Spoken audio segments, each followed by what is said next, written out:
विचारलं पाहिजे। आता अन्य घडामोडी। इराण विरुद्ध अमेरिका युद्धाचे पडसाद जगभरात उमटत असताना भारतातील गंभीर परिणामांची तीव्रता वाढतीये। एकीकडे पेट्रोल डिझेलच्या दरात जवळपास 3 रुपयांची वाढ झाली आहे, दुसरीकडे राज्यभरातील इंधन टंचाई चिंतेचा विषय ठरते।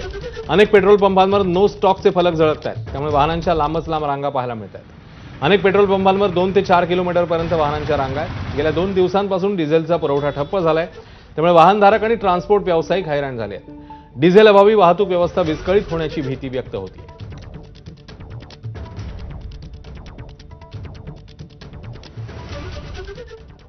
गेली 8 दिवस झाले शेतकऱ्यासाठी डिझेलच नाही देऊन राहिले। पेट्रोल पंपावरही डिझेल नाही द्यायला लागले, कुठंच डिझेल नाही मिळून राहिलं आणि शेतीतले कामं आता ऐन तोंडावर आलेलं सीझन आहे। आता 8 दिवसावर पेरणीचा म्हणजे 15 दिवसावर पेरणीचा मोसम चालू होणार आहे आणि डिझेलची परिस्थिती अशी खोळंबलेली आहे।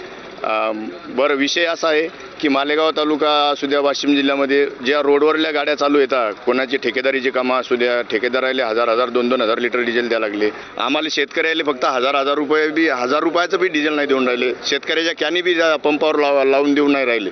रात्री 5 वाजतापासून आलेलो असंच डिझेल भेटेना, काय नाही, या पंपावर हिंड त्या पंपावर हिंड, तरी डिझेल द्यायला तयार नाहीत। कॅने लुटून देतात, भानगडी व्हायल्या तरी द्यायला नाही, तर शेतीचे कामं सगळे कळलेले आहेत। काय मागणी आहे तुमची? आमची मागणी आहे की फक्त डिझेल सुरळीत करून द्यावं, शेतकऱ्याला उपलब्ध द्यावं करून, बस एवढीच मागणी आहे। शेतकऱ्यांना डिझेल अवेलेबल करून द्या। तुम्ही चालू गाड्यांना डिझेल जितकं पाहिजे तितके देत आहात। शेतकऱ्यांना काय पाप केलेलं आहे? शेतकऱ्याचा एक विषय असा झालेला आहे, ट्रॅक्टर घेऊन या म्हणतात, ट्रॅक्टर घेऊन यायला इथं नागड्डीमध्ये ट्रॅक्टर बंद पडलेला आहे। मग इथं कसं यायचं?